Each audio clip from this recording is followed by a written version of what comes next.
Hello guys, welcome back to my channel. তোমরা সবাই কেমন আছো? আশা করছি ভীষণ ভালো আছো। আর আমরাও মোটামুটি ভালোই আছি, খারাপ নেই, আবার খুব যে ভালো সেটাও নেই। বাড়ির পরিস্থিতি একটু খারাপের দিকে যাচ্ছে আর কি। তো যাই হোক, সেসব কথা পরে পরে শেয়ার করব কোনো একদিন। তো আজকে যাচ্ছিলাম আমরা আমার ভাইজির বিয়েতে, মানে আমার পিসিমণির ছেলের মেয়ের বিয়েতে। মানে আমার ভাইজি হচ্ছে, হ্যাঁ ভাগ্যিস বলে দিলাম, তোমরা বুঝতেই পারতো না সম্পর্কটা। যাই হোক, তারপর দেখো আমরা কিন্তু বিয়ে পড়েছি। তার আগে থেকে আমি কোনো ব্লগ করিনি, কারণ আমি এই একটা বিয়ে বাড়ি থেকে উঠেছিলাম, মানে সায়ন্তনদার বিয়েটা শেষ হয়েছে, তার পরের দিনেতেই আমার ভাইজির বিয়েটা ছিল। তো সেজন্য না কোনো ইন্টারেস্ট, অনেকটা লেভেল কম হয়ে গেছিলো ইন্টারেস্টের, মানে সাজগোজ থেকে শুরু করে সব কিছু থেকে।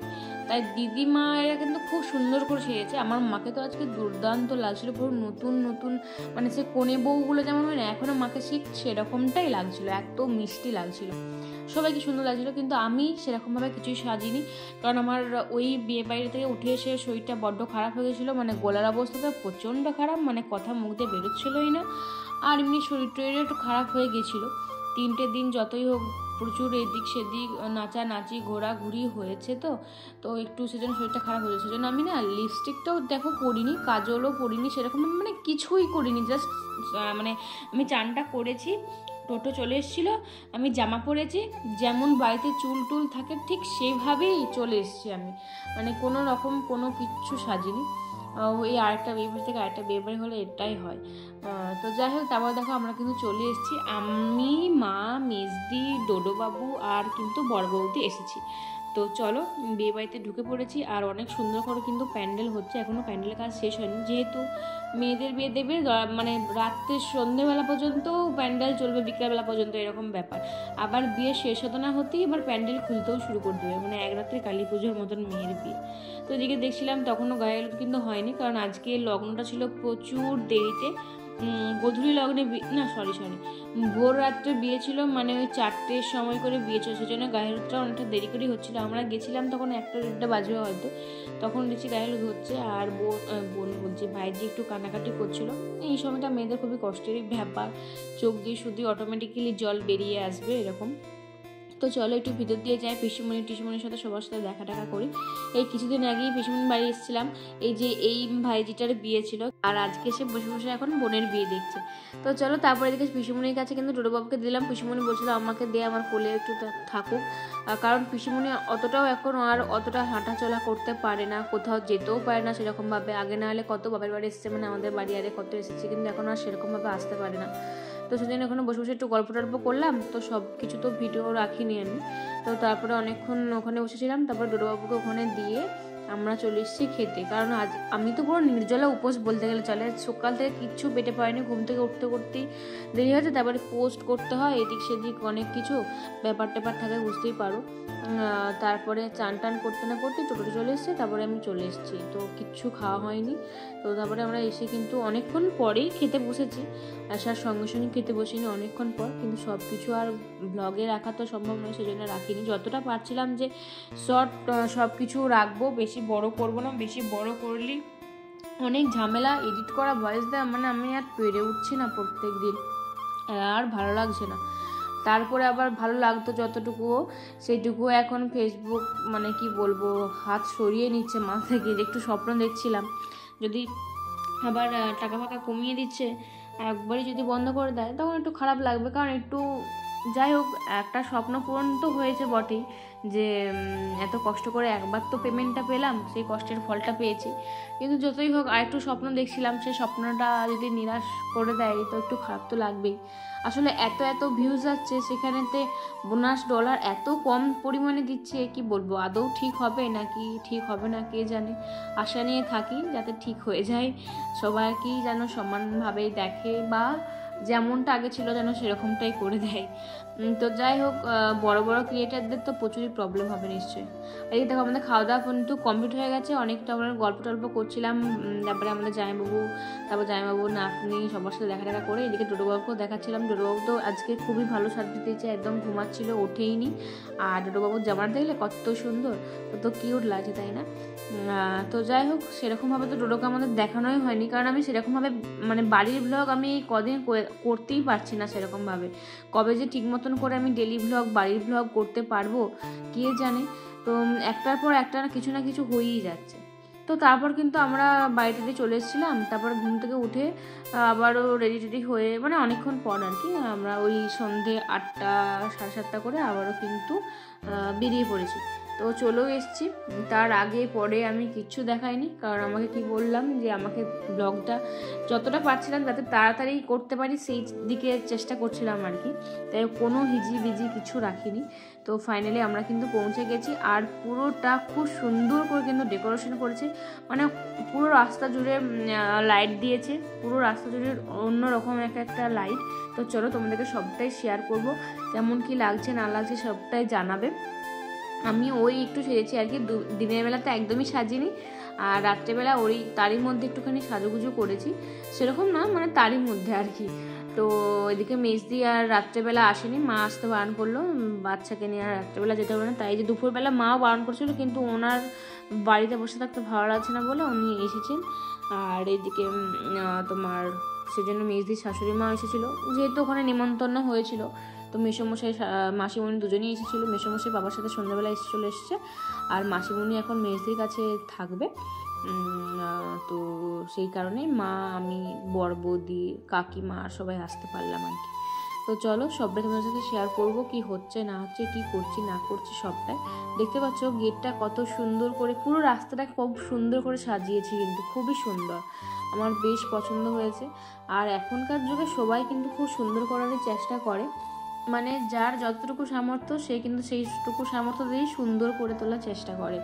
তো এই হচ্ছে ঐন্দ্রাণী, আর হচ্ছে যে বাপন, মানে ব্রাইড আর গ্রুমের নাম, আর বেশ সুন্দরও লাগছে। আর তো চলো এরপরে ভিতরে যাওয়া যাক, কী কী হচ্ছে না হচ্ছে তোমাদেরকে সাথেও শেয়ার করব। আর উপরে ওই ছাতা প্যান্ডেল করেছে, আমাদের দিদির বিয়েতে যেমন ওই হলুদ সাদা দিয়ে করেছিলাম সেরকম। সব থেকে দেখবে হলুদ সাদা প্যান্ডেলগুলোই কিন্তু দেখতে সুন্দর লাগে, ছাতা প্যান্ডেলে বেশি মানে মেনলি ওইটাই সুন্দর লাগে। এদিকে বড়দিদি, শাশুড়ি মা, মাসিমণি, মানে সবাই আরে এসেছিলো আর কি। তো ওইটা তো অনেক গল্প টল্প হয়েছে, মায়ের সাথে দেখা টাকা হয়েছে, কিন্তু অনেক গল্প টল্প হয়ে যাওয়ার পর ওই ক্লিপটা আমার নেওয়া হয়নি বা ডিলিট হয়ে গেছে, কোনো একটা ব্যাপার ছিল, সেই কারণে আবার শুধু ওই ক্লিপটা রয়েছে। নাহলে তোমরা ভাববে যে কথা বলেনি বা কিছু, বা দেখায়নি কেন। তো সব কিছুই দেখানো হয়, বা মাঝে মাঝে আমি আবার ভুলে যাই। তো এইটা দেখিয়ে দিলাম। অনেকেই যেমন দেখতে চাও যে বড়দির শাশুড়ি মা কোনটা বা কি, ওইটা যেটা গালে হাত দিয়েছিল বোধহয়, সেটাই ছিল মনে হয় মাসিমণি, কালো কালো সাদা রঙের শাড়ি পরেছিল, ওটা হচ্ছে যে বড়দিদির শাশুড়ি মা। আর এদিকে তারপর দেখো আমরা কিন্তু স্টলে কী কী আছে সেই সবের দিকে একটু চলে এলাম। বেশ পকোড়া ছিল, আর পকোড়াগুলো এত সুন্দর হয়েছিল, নুন ঝাল কি ভালো লাগছিলো, পেঁয়াজি টাইপের ভেজ পকোড়া ছিল, খুবই ভালো লাগছিলো খেতে কিন্তু। আর ছিল তোমার কফি, আর ফুচকাও ছিল, ফুচকা আমি অত ভালো বাসি না বাবু, তার জন্য খাইনি। এদিকে ভাই এসছে, ভাইয়ের তো পরীক্ষা চলছিল, ভাই তো কিছুতেই আসবে না, ভাই দুপুরবেলা আসেনি, ও হোটেলে খেয়ে নিয়েছিল। আর রাত্রেবেলা বললাম যে চল যাও করে 1 ঘন্টা, মানে তুই যাবি খাবি চলে আসবি, তো সেই জন্য ও একবার এসেছিলো। যা করে পরের দিনে কি পরীক্ষা ছিল, 11-এর পরীক্ষা হচ্ছে আর কি, উচ্চ মাধ্যমিক নয়, 11-এর পরীক্ষা হচ্ছিলো। এখন যদিও সারা হয়ে গেছে, এটা অনেক দিনের ব্লগ, বুঝতেই পারছো। আজকে তোমার মার্চের 23 তারিখ, আর এটা মার্চের 6 তারিখের বিয়ে বাড়ি ছিল, তাহলে বুঝতে পারছো কতদিন পর আমি ছাড়ছি। আর এই হলো আমার মিষ্টি ভাইজি, কেমন লাগছে আমার মিষ্টি ভাইজিকে অবশ্যই জানিও। আর অনেক অনেক আশীর্বাদ করো, ওর যেন নতুন জীবন খুব খুব ভালো কাটে। তারপর আমি একটু সেলফি তুললাম, একটু ভিডিও করলাম। এদিকে আমার দিদির সাথে, মানে এটা আমার বড় পিসিমণির মেয়ে, যেটা এখন কাপড় ঠিক করছে। তো দিদি সবসময় বলে যে তোর ভিডিও দেখি, তুই এই করলি সেই করলি সব দেখি আমি, তো আমাকেও আমার দেখতে পাওয়া যাবে। আমি যে হ্যাঁ তোমাকে দেখতে পাওয়া যাবে, তুমি চলে গেলে হবে, তুমি একটু হাই হ্যালো করো। তো সেজন্য করলো। তারপরে এদিকে শ্রেয়া ছিল, মানে ওটা হচ্ছে যে আমার দিদির নাতনি, তো সবাই একটু হাই হ্যালো করলো। তারপরে মাকে বললাম যে তুমি চলো, তোমাকে এত মিষ্টি লাগছে, তুমি একটু চলো, তোমার একটা ছবি টবি তুলি। তো তারপরে এই যে ছবি টবি তুলতে গেছিলাম। তারপরে এদিকে শ্রেয়াও বললো দিদি আমাকে একটু ছবি তুলে দাও, তো সেজন্য ওকে একটু ছবি টবি তুলে দিলাম। তারপরে আমি ওখানে একটা দিদির হাতে ফোনটা দিয়ে, এদিকে বড় বৌদি কিন্তু দেখো গেছিলো। তারপরে আমি দিদির হাতে ফোন দিয়ে আমি বললাম যে আমি চালু করে দিচ্ছি, তুমি ফোনটা জাস্ট ধরে থাকো, আমরা ওখানে যাচ্ছি, ওটা যেন হয়। তো তারপরে দেখতেই পাচ্ছ যে কীরকম হয়েছে। আসলে সবাইকে দিয়ে তার সবটা হয় না, যতটুকু করেছে এটাই আমার কাছে অনেক। এইটাই করে দেওয়ার তো কেউ থাকে না, তো এটাই করে দিয়েছে, এটাই অনেক। সবসময় যে আমি সবাইকে পাবো করে দেওয়ার জন্য সেটা তো নয়, তো এইটুকু যতটুকু করেছে সেটাই আমার জন্য অনেক, থ্যাংক ইউ। আর তারপরে আমরা একটু বসে বসে গল্প টল্প করছিলাম অনেকক্ষণ ধরে। গল্প টল্প করার পর ভাবলাম যে এবার তো রাত হচ্ছে, প্রায় 10টা সাড়ে 10টা বাজে, এবার তো খেতে হবে। তো সেই জন্য চলো যাই একটু খেয়ে নিই। আর খাবার প্যান্ডেলে কী কী মেনু হয়েছে না হচ্ছে সবটা তোমার সাথে শেয়ার করে দিলাম। মিনারেল ওয়াটার, লবণ লেবু স্যালাড, সস, ভেজিটেবল বাসন্তী পোলাও, চিকেন কষা, বাটার পনির, ভাত, ডাল, চিংড়ি পটল, মটন, মাছ, চাটনি, পাঁপড়, আরও কী সব ছিল, দই টই করেছিল হয়তো, যাই হোক দেখে নিও, আমি আর বলতে পারলাম না, মানে ভুলে গেছি। তো তারপর আমি এখানে ক্যামেরাটা সেট করে আমি কিন্তু পাতা নিয়ে অপেক্ষা করছি কখন পড়বে, কারণ সেই দুপুরবেলা খেয়ে গেছি আর সন্ধ্যাবেলা কিছু খাওয়া হয়নি। তো প্রথমেই পড়ে গেল ভেজিটেবিল চপ, যেটা গরম গরম ছিল একদমই, বেশ ভালো লাগছিলো সেজন্য খেতে। আর অর্ধেকটা খেয়েছিলাম, অর্ধেকটা তো বৌদিকে তুলে দিয়েছিলাম। তারপরে পড়েছিল বাসন্তী পোলাও। আর আমার বাসন্তী পোলাও খেতে ভীষণই ভালো লাগে, রাইসের থেকেও বাসন্তী পোলাও খেতে ভীষণ ভালো লাগে। তারপরে আজকে না আমার চিকেন খেতে ইচ্ছে করছিল না, আজকে মনে হচ্ছিলো যেন আমি একটু পনির খাই। পনির খেতে আমি ভীষণ ভালোবাসি, আর আমার মায়েরও ইচ্ছে করছিল। তাহলে আমি মাকে বললাম তাহলে আমি পনির নিচ্ছি, তুমি চিকেন নাও, তাহলে 1 পিস আমি চিকেন নিয়ে নেবো, তোমাকেও 1 পিস আমি পনির দিয়ে দেবো। তো এইভাবেই আজকে খেলাম, বেশ ভালো লাগলো। পনিরটা এত ফ্যান্টাস্টিক করেছিল কি বলবো, মানে রান্নাগুলো প্রত্যেকটা রান্না এত সুন্দর, বাসন্তী পোলাওটাও তাই। চিকেন দিয়ে খেতে, পনির দিয়ে খেতে খুব খুব ভালো লাগছিলো, খুবই টেস্টি লাগছিলো। তবে এখানে আমি একটা ভুলে গেছিলাম, তারপরে যে ক্যামেরাম্যান দাদারা এসেছিলো ক্যামেরা করতে, এই সময়টা যে কি লজ্জা লাগে কি বলবো। তো যাই হোক, 2টো ক্যামেরা চলছিল আমার সামনে, সেজন্য এখন আর অতটা লজ্জা লাগছিল না।